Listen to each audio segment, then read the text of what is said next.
The Alaric Sanctuary. First boss we're going to look at is the Whale. Now, there's two possible bosses you can get when you enter the instance.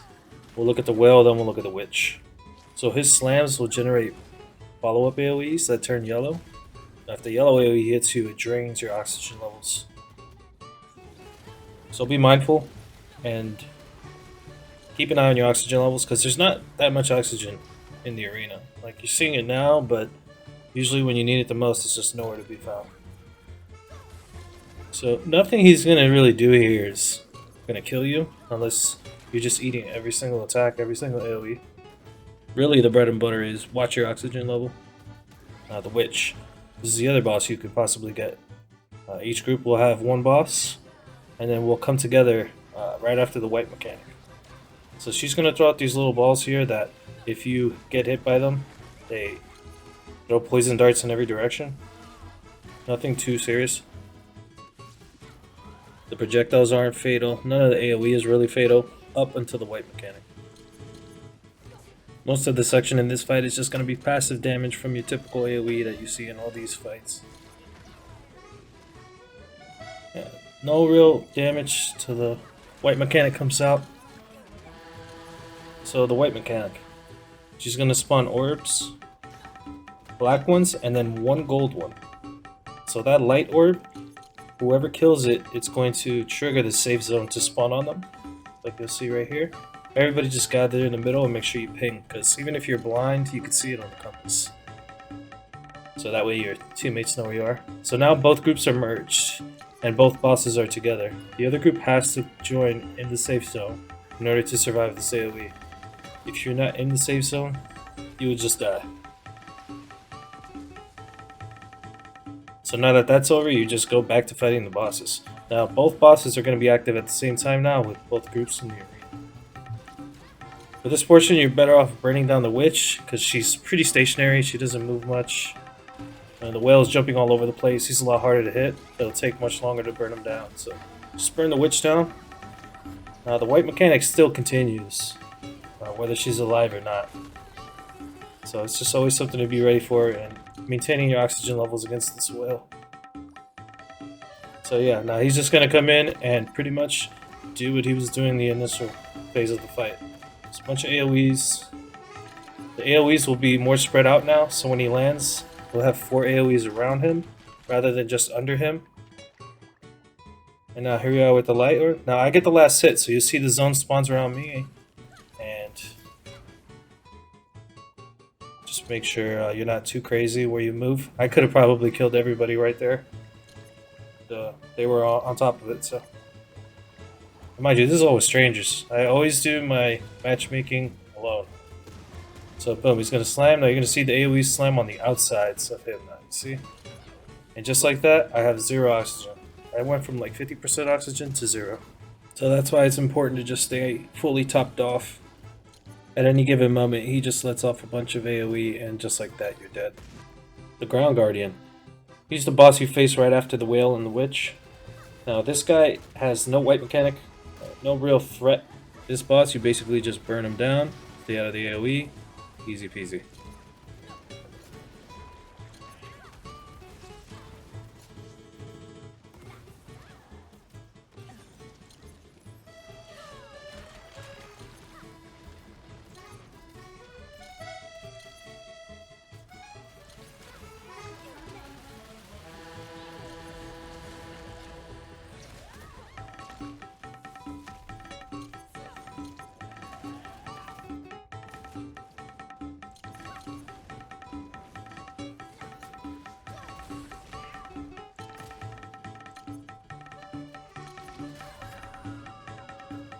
And now Alaric.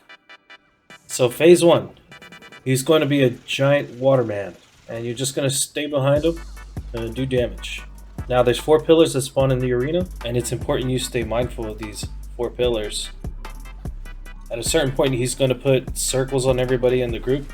Now the person with the smallest circle, they're going to have to line up with one of these pillars. And the goal is, when he does his white mechanic, he hits the person and the pillar. Occasionally, he will grab a player and trigger a stagger mechanic. If you do not stagger him, that player will die. Every time he destroys a tower, the tower leaves a purple residue on the ground that causes damage. So really, most of the fight, you're just getting behind him, dodging AoEs, and waiting for the white mechanic to go off. Always be mindful of where the towers are in case you're marked. Overall, this first phase of the fight is relatively easy. Once you know, you know. So you're just trying to pop the towers and stay out of AoEs. It's pretty straightforward compared to phase 2. Phase 2, things start to really heat up. And I'll just show you guys like 10-15 more seconds of phase 1 so you can have an idea.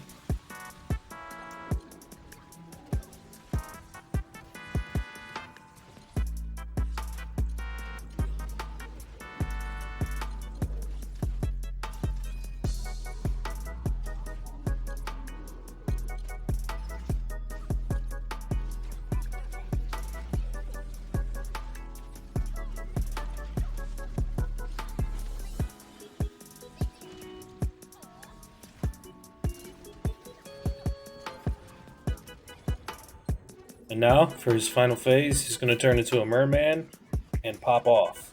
The blue circles he places on the ground will explode after a second. Anyone inside will freeze for 10 seconds.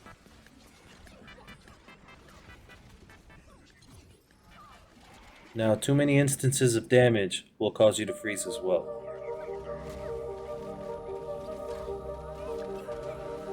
Unfortunately, this fight is loaded with huge AoEs and possibility to chain stun. Now these blue circles placed on allies force them to leave the raid.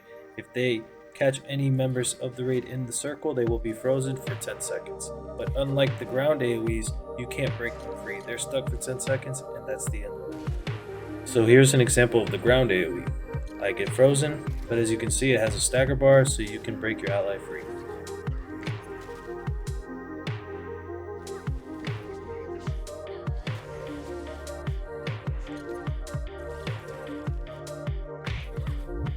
Now, moving forward, let's go on to the white mechanic. So this is a stagger check, and you have to control the orbs. So the orbs that you need to control here are the gold ones. Now, they're trying to penetrate the inner circle. If they do, he will wipe the raid. So don't panic either. They can touch the circle like you see there, and it won't kill you instantly. So you have time to right-click, use abilities. Usually there's a lot of pressure in this moment because there's so much going on, but just stay calm and everybody focus on their job, focus on their area that they pre-assigned before the raid. Now here's the other white mechanic. He lays out an AoE on the ground and also places certain safe spots. Now there's one spot for every person in the raid. If a party member is already in a circle, it will not allow you in and it will push you out. These gold circles appear when the boss is at 26 HP and 18 HP. Now the white mechanic with the orbs and the stagger happens every 90 seconds. Which realistically means you'll see it about 2 to 3 times. Now, you can't pop these blue circles, but his AoEs will. And you can push them with your abilities and right clicks. But anyway, when he pops them, he'll put the blue circles on the ground that will freeze you for 10 seconds. So just keep an eye out where the blue orbs are. And either push them away or just get away from them when you see his AoEs, because the friendly fire will pop them. And here's that freeze. It's brutal. So now after he goes into this stagger / orb phase for the second time, do your best here to blow him up. These types of fights only get harder as they progress because people start to die and you're picking other people's slack. And whereas this guy, he's dead, he's supposed to get this orb, so the sooner the better. Hopefully you guys can get this down. This took me longer than I want to admit, given I do pug and play solo in these matchmaking things. And that'll do it, so alright, good luck.